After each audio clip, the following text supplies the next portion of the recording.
تو 3 حصے معمولی نہیں ہوتے. یہاں 50-50 جو مل رہے تھے وہ ڈائریکٹ 30 پہ آ جاتے ہیں. اور دل پر جو ہے سانپ لوٹنے لگتا. ارے یہ بہنوں کو 30 لاکھ دینا پڑے گا. شادی بھی دھوم دھام سے کر کے دیے, جہیز بھی دیا, سب کچھ دیا, پھر اب باپ کی پراپرٹی میں سے 30 لاکھ بھی دینا پڑے گا.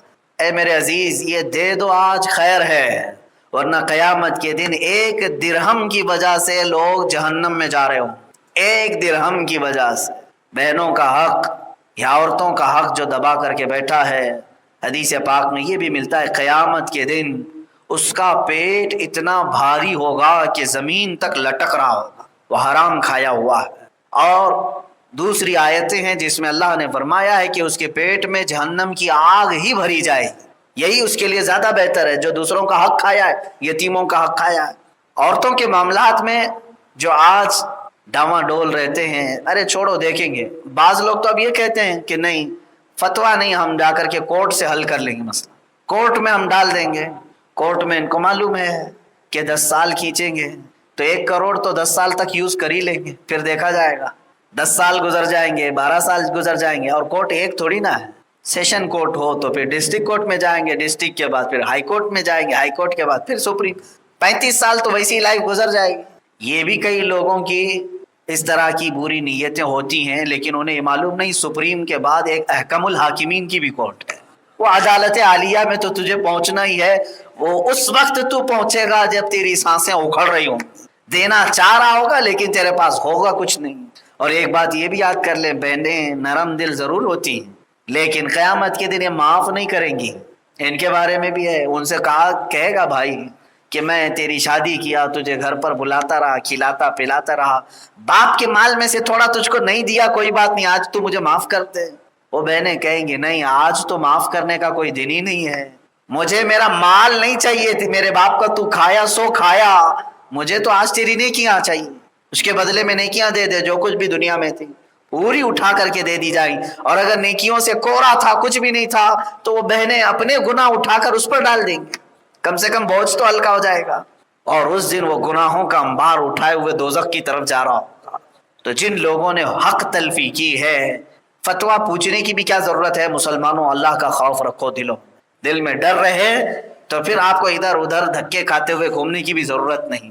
لوگ پھر کچھ ایسے بھی چالاکی کرتے, کہیں ایک شوشہ نکل جائے, 1 لاکھ تو بچ جائے کسی دوسرے فتوے سے. مسئلے کو بھی سن لیں. عورتیں ایموشنل جلدی ہوتی ہیں اور بلیک میل بھی ہوتی ہیں. یا تو ان کا شوہر بلیک میل کرے گا, کئی جگہوں پر ایسا ہوتا ہے ایموشنل کر کے, یا تو پھر اس کے گھر والے بھائی رو دھو کر کے. کس لیے ایموشنل کریں گے؟ معاف کرانے کے. شوہر اپنا مہر معاف کرانے کے پیچھے پڑا رہتا ہے.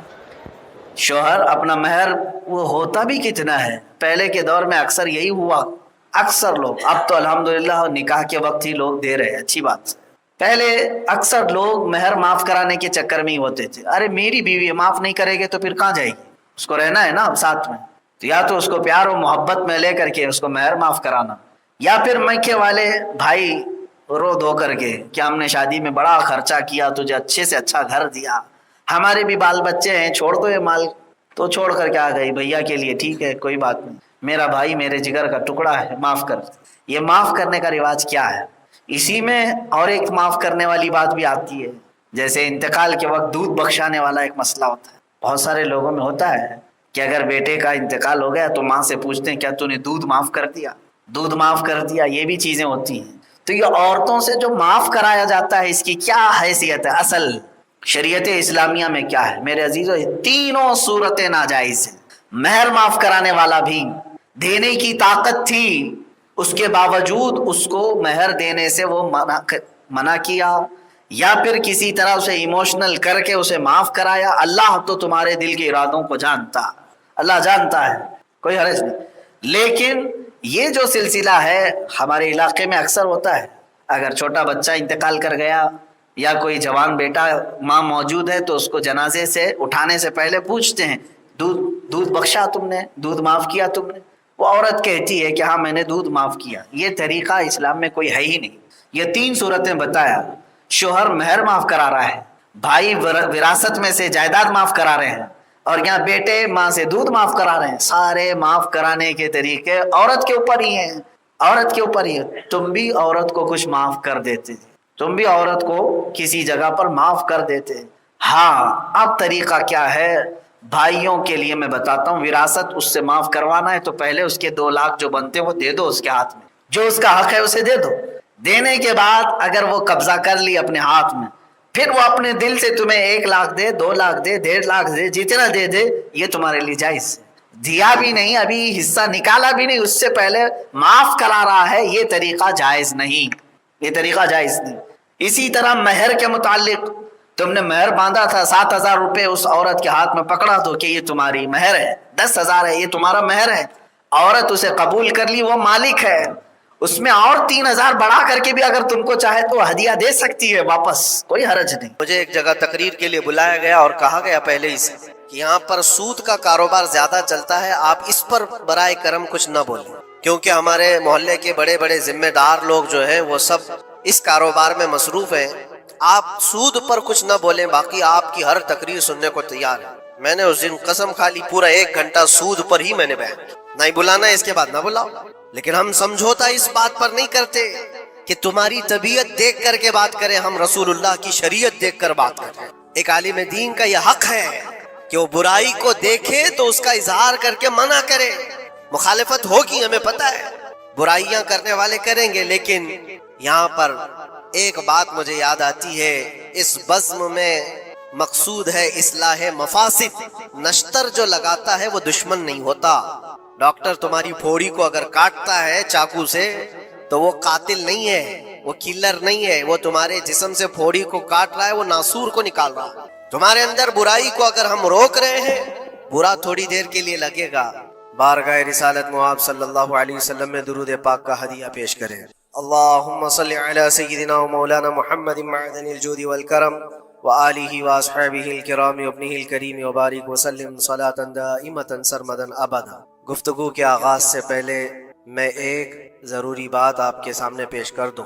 مسجدیں اللہ کی عبادت کے لیے ہوتی, یہاں پر تعظیم کے لیے کھڑے ہونا جس وقت میں آ رہا ہوں یہ میں بالکل مناسب نہیں سمجھتا. اپنی اپنی جگہوں پر بیٹھے رہیں. کھڑے ہونا, بلکہ اللہ کے نبی صلی اللہ علیہ وسلم نے یہ ارشاد فرمایا, جو بندہ یہ تمنا رکھتا ہے کہ لوگ اس کے لیے کھڑے ہوں, اللہ اس کو دنیا میں اور آخرت میں ذلیل فرمائے. ہمیں یہ ہرگز تمنا نہیں ہونی چاہیے کہ ہمارے لیے لوگ کھڑے ہوں, اور اللہ کی عبادت کے لیے آئے ہیں اور ہمارا سر یہاں پر صرف اللہ کی بارگاہ میں جھکنا ہے. اور یہاں پر اللہ اکبر جب کہا جاتا ہے, اللہ سب سے بڑا ہے, پھر کسی کی طرف توجہ نہ ہو. باہر تعظیم و تکریم, عزت و وقار سب اپنی جگہ پر, یہ اللہ کا گھر ہے اور خالص اللہ کی عبادت. بہرحال درود پاک پڑھ لیں. اللہم صلی علی سیدنا محمد معدن الجود والکرم وآلہ واصحابہ الکرام وابنہ الکریم وبارک وسلم صلاة دائمتا سرمدا ابدا. اللہ تبارک و تعالی نے قرآن پاک میں ارشاد فرمایا کہ اللہ کی طرف بڑھنے کے لیے تم راستہ تلاش کرو اور محنت کرو. اور اللہ نے انسان کو دونوں طاقتیں دی ہیں, خیر کی بھی اور شر کی بھی, اچھائی کی اور برائی کی, دونوں کی طاقتیں اس کے اندر ہیں. خیر والا جو مادہ ہے اس کو اچھائیوں کی طرف لے جاتا ہے اور شر والا مادہ اس کو برائیوں کی طرف لے جاتا ہے. جب یہ دونوں چیزیں انسان کے اندر موجود ہیں تو انسان کبھی نیکیوں میں غالب آ جاتا ہے اور کبھی برائیوں میں غالب آ جاتا ہے. یہ شروع سے معاملہ چلا آ رہا ہے, اور انہی معاملات کو لے کر انبیاء کرام علیہ السلام بندوں کی ہدایت کے لیے آتے رہے. اللہ تبارک و تعالیٰ نے بندوں کو یوں ہی نہیں چھوڑ دیا, بلکہ اپنے پیغمبروں کو بھیجا, اور خیر اور شر کے درمیان تمیز سکھانے کے لیے انبیاء آتے تھے, یہی بتانے کے لیے کہ تم جس راستے پر چل رہے ہو اگر یہ غلط ہے تو غلط اور صحیح ہے تو صحیح. اور آخر نبی ہمارے آقا محمد صلی اللہ تعالیٰ علیہ وسلم کے بعد پھر یہ کام امت کے علماء اولیاء انجام دیتے رہے. آج جو ضروری بات میں عرض کرنا چاہتا ہوں وہ یہ ہے کہ اسلام کا جو نظام ہے خیر کو پھیلانے کے لیے ہے اور شر کو دبانے کے لیے. اسلام پوری طاقت اس پر لگاتا ہے کہ خیر کا نشر ہو, اس کی تبلیغ ہو, اور برائیوں سے لوگ بچیں. اور آپ کو پتہ ہے اللہ تعالیٰ نے ہمارا لقب قرآن میں کیا بیان فرمایا, کنتم خیر امت, تم خیر امت ہو, یعنی بہترین امت ہو. اخرجت للناس, لوگوں میں اللہ نے تم کو سب سے بہترین امت بنایا. لیکن وجہ کیا ہے, کس وجہ سے تمہیں خیر امت کہا گیا؟ آگے خود اللہ تعالیٰ قرآن میں فرماتا ہے